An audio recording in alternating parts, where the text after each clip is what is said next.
बहुत समय पहले की बात है। अंबिकापुर नाम का बहुत बड़ा राज्य था।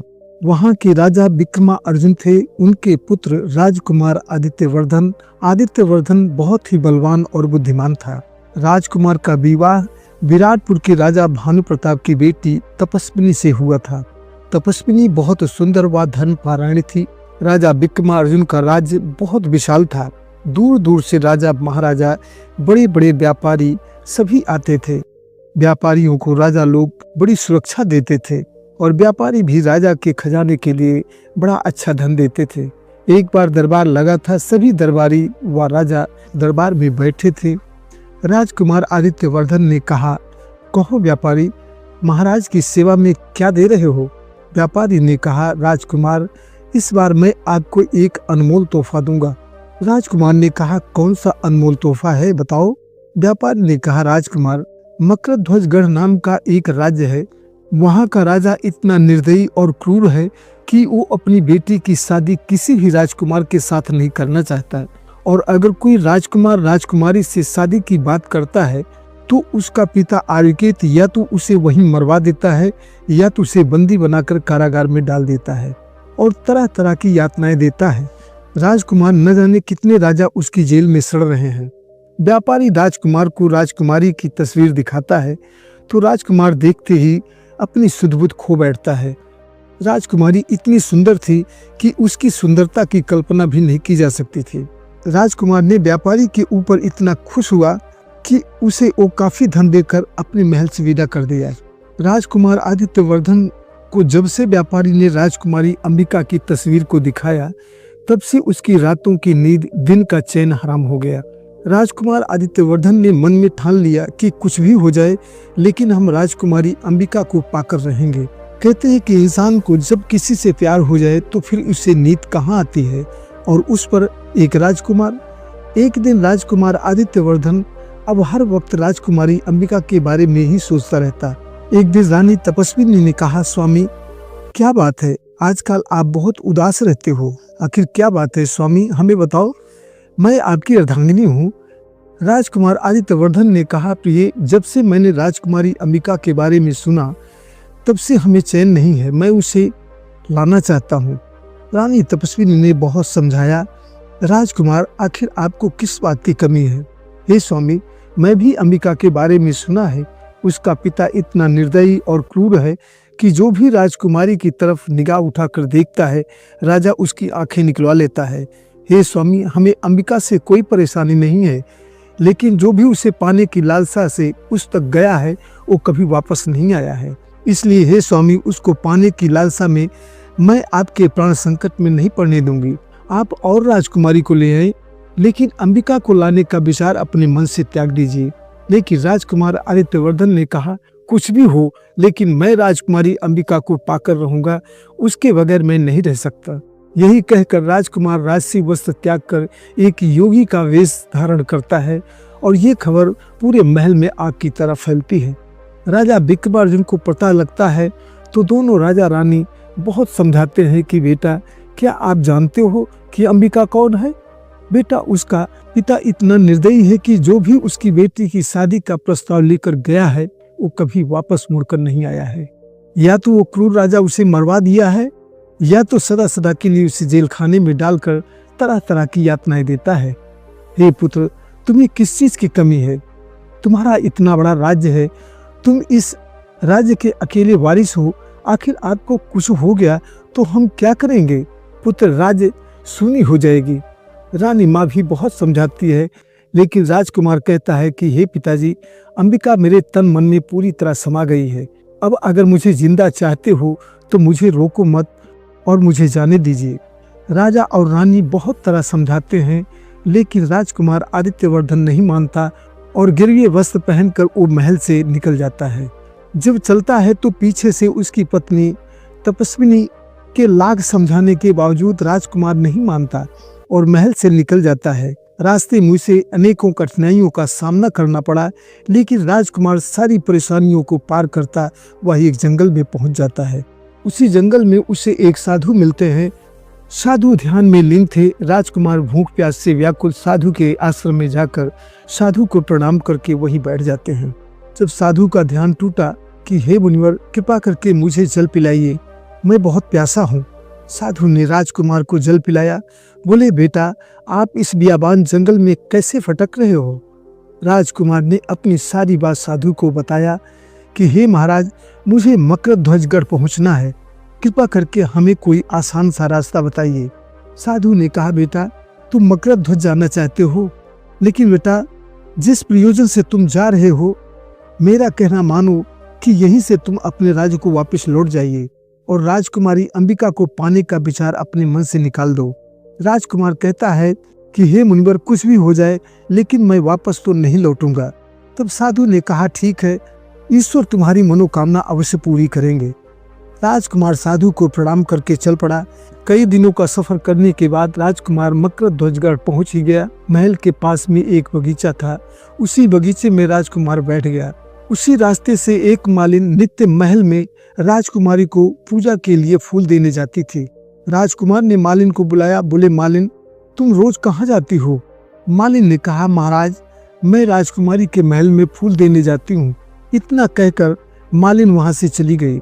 राजकुमार नित्य मालिन से हालचाल पूछता। एक दिन मालिन ने कहा, महाराज, आप कौन हैं जो राजकुमारी के बारे में इतना जानने के लिए उत्सुक रहते हैं? राजकुमार ने अपनी सारी बात मालिन को बता दिया। बोले, हे मालिन, मैं एक राजा पुत्र हूँ। हमारा राज्य यहाँ से 70 योजन दूर है। हमारे पिता विक्रमार्जुन है, हमारा नाम आदित्यवर्धन है। हम राजकुमारी अंबिका से मिलना चाहते हैं, आप मुझे राजकुमारी से मिला दो। तब मालिन कहती है कि हे महाराज, क्यों सांप के मुंह में हाथ डालते हो और मौत का वर्ण खुद मत करो और यहीं से लौट जाओ। राजकुमारी सचमुच में इतनी सुंदर है कि उसकी सुंदरता पर पता नहीं कितने राजकुमार इस दुनिया को छोड़ गए और कितने जेलखाने में पड़े सड़ रहे हैं। हमारा राजा इतना क्रूर और निर्दयी है कि जवान बेटी धीरे धीरे बूढ़ी होने को आ गई, लेकिन उसकी शादी किसी राजकुमार से नहीं करना चाहता। अंधा है। हे राजकुमार, आप इतने सुंदर हो, मैं नहीं चाहती कि आपकी जान जोखिम में पड़ जाए।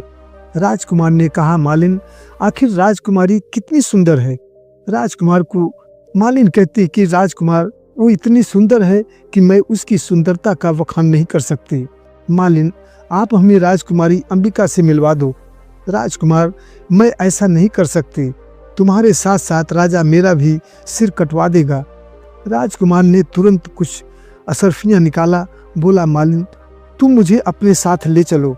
जब मालिन इतना असरफियाँ देखी तो बोली, महाराज, ठीक है, मैं आपको ले तो नहीं जा सकती, अगर आपका कोई संदेश हो तो मैं अवश्य कह दूंगी। राजकुमार ने कहा, ठीक है, ये हमारी तस्वीर है, इसे ले जाकर राजकुमारी को दे देना और कहना कि एक राजकुमार बगीचे में बैठा है और तुम्हारा इंतजार कर रहा है। मालिन कहती है, महाराज, काम बहुत जोखिम भरा है, ठीक है, मैं आपकी तस्वीर दे दूंगी। मालिन महल जाती है और लौटते समय राजकुमारी को कहती है, राजकुमारी, बगीचे में एक साधु बैठा है, अभी नौजवान है और इतना सुंदर है कि उस पर से तो नजर ही नहीं हटती। देखने में लगता है कि वो कोई राजकुमार है। इतना सुंदर राजकुमार मैंने आज तक नहीं देखा है। इतना सुनती है कि उसके अंदर का प्रेम हिलोरे लेने लगता है। राजकुमारी ने कहा, मालिन, तुम जानती हो कि मेरे पिता कितने निर्दयी हैं। ठीक है, तुम मुझे उसे दिखाओ।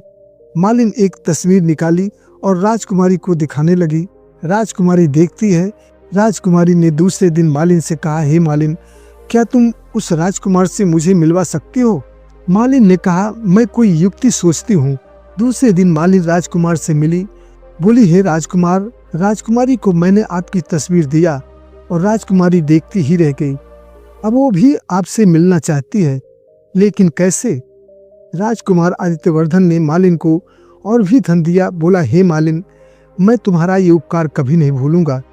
तुम राजकुमारी से कहना कि वो रात के अंधेरे में अपने महल से एक रस्सी लटका दे, मैं आ जाऊंगा। मालिन ने सारी बात राजकुमारी को बताया और दूसरे दिन रात में राजकुमारी ने एक रस्सी लटका दी और राजकुमार रस्सी पकड़कर ऊपर चढ़ गया। राजकुमारी राजकुमार का ही इंतजार कर रही थी। दोनों एक दूसरे को देखते हैं, ऐसे लिपट जाते हैं जैसे दोनों का वर्षों वर्षों का प्रेम हो। पहले दिन दोनों एक दूसरे के बारे में जानते रहे। अब जब राजकुमारी अपने पिता के बारे में सोचती है तो कहती है कि हे राजकुमार, मेरे भाग में मेरा कोई जीवन साथी है ही नहीं। आपको देखकर ऐसा लगता है जैसे हमारा और आपका करोड़ों जन्मों का साथ है। लेकिन हे साजन, मैं सोचती हूँ कि ईश्वर मुझे ऐसे निर्दयी पिता के यहाँ पैदा ही क्यों किया। हे राजकुमार, मुझे इसी हाल में छोड़कर आप यहाँ से चले जाइए। मैं नहीं चाहती कि सभी की तरह तुम्हारे भी प्राण संकट में पड़ जाएं। मुझसे शादी करने की आस में पता नहीं कितने राजकुमार आज इस दुनिया से चले गए, और जो हैं वो भी न जाने कितनी दयनीय दशा में जी रहे हैं। पता नहीं क्यों जब से मैं आपको देखी हूँ तब से आपके प्रति मेरे मन में अजीब सा प्यार जाग गया है कि मैं आपको छोड़ नहीं पा रही हूँ। लेकिन मुझे मेरी हाल में छोड़कर आप अपने देश लौट जाइए। राजकुमार कहता है कि राजकुमारी, हमारा प्यार कोई शारीरिक प्यार नहीं है, ये हमारी आत्मा का प्यार है। हमारी दोनों की आत्मा एक है। हे राजकुमारी, अगर मेरे शरीर में प्राण रहेंगे तो बिना मैं तुझे लिए यहाँ से नहीं जाऊँगा। इतना कहते सुबह होने को आ गई। राजकुमारी ने रस्सी के सहारे राजकुमार को महल से बाहर कर दिया। इसी तरह बहुत दिनों तक ये मिलन का सिलसिला चलता रहा। दुर्भाग्य, एक दिन राजकुमार सुबह के समय महल से बाहर जा रहा था, तभी राजा का एक सिपाही उसे देख लेता है और राजकुमार को रोककर पूछता है कि तू कौन है और यहाँ क्यों आया था। राजकुमार ने सिपाही को बहुत समझाया, लेकिन सिपाही नहीं माना।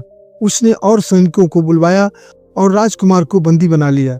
सुबह राजा के सामने पेश किया। सैनिकों ने कहा, महाराज, ये महल में चोरी करने आया था। राजा ने कहा, इस दुष्ट चोर को तुरंत कारावास में डाल दो। इसने चोरी जैसे जघन्य अपराध किया है, इसलिए इसे कड़ी सजा दी जाए। जब राजकुमारी को पता लगता है कि राजकुमार पकड़ा गया तो दहाड़ मार मार कर रोने लगती है। उसको रोता देखकर उसकी सखियां बहुत समझाती हैं कि हे राजकुमारी, यदि आपको रोने की बात राजा को पता लगेगी तो और भी समस्या खड़ी हो जाएगी, इसलिए आप शांत हो जाइए। राजकुमारी कहती है, सखी, मेरे पिता जैसे किसी का भी इतना निर्दयी पिता क्या होगा। जब काफी दिन बीत गए तो राजकुमार आदित्यवर्धन की पहली पत्नी अपने महल में सो रही थी। उसे स्वप्न में दिखता है कि स्वामी जेल खाने में है और कुछ सैनिक उन्हें कोड़े से मार रहे हैं।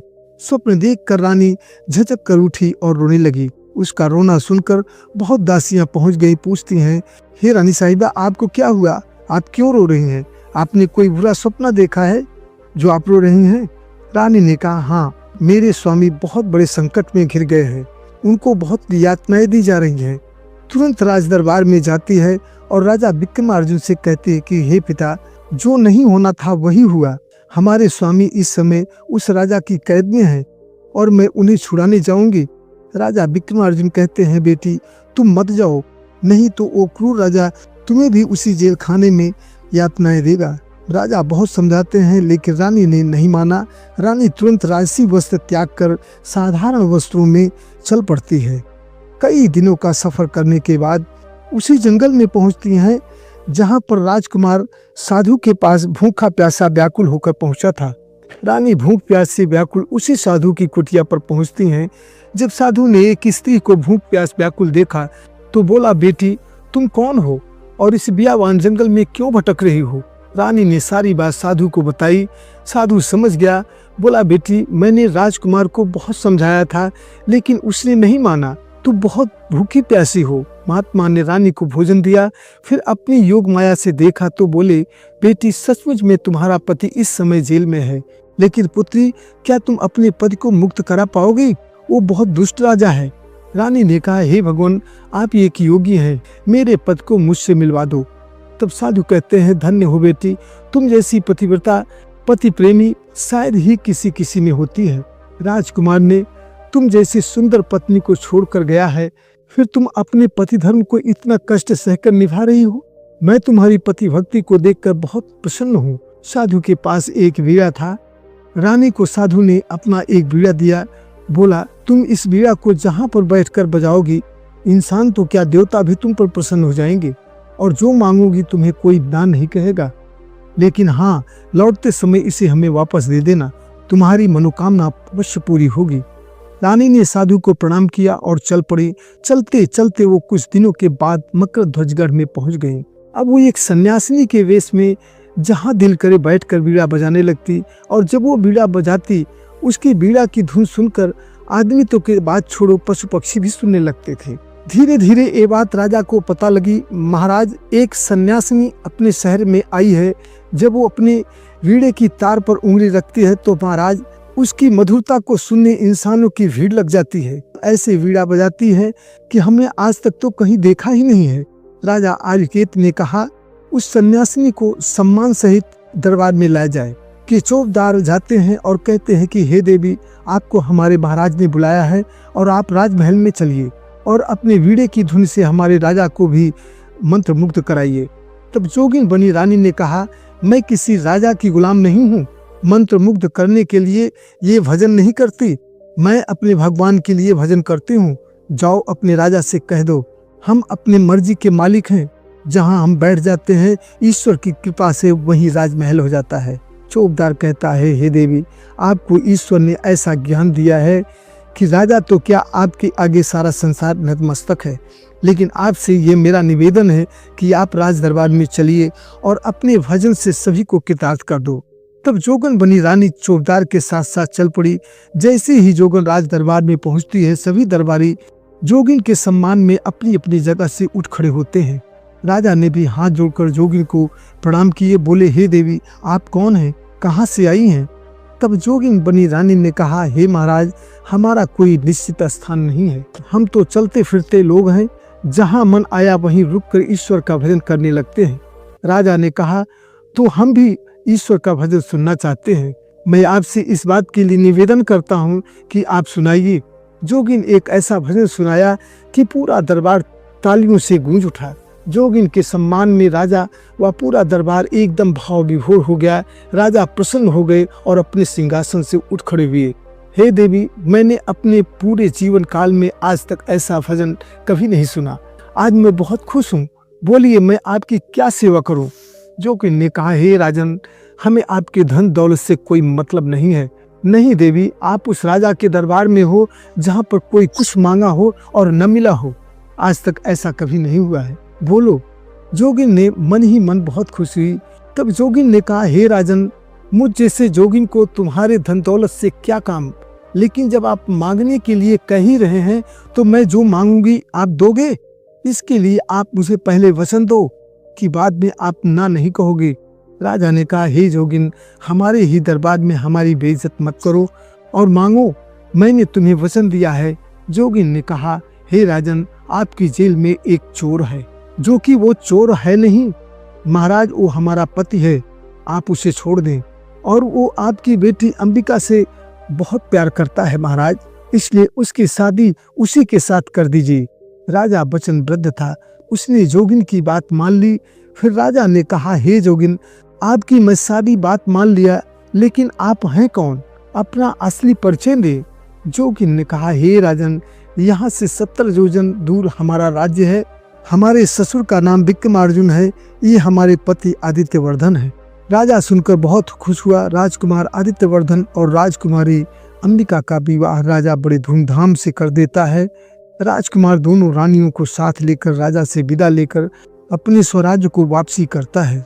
रास्ते में तीनों साधु महाराज का अभिनंदन करते हैं कि हे भगवान, आपकी कृपा से ही हमारी वापसी हुई है। रानी साधु का वीणा सौंपकर विदा लेती हैं।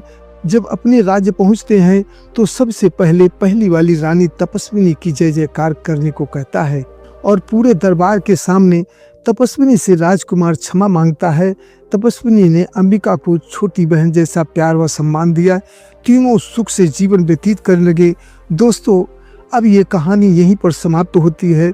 अगर आप यहाँ तक वीडियो को देख रहे हैं तो आपको बहुत बहुत धन्यवाद। चैनल को सब्सक्राइब कर देना और लाइक कर देना। जय हिंद।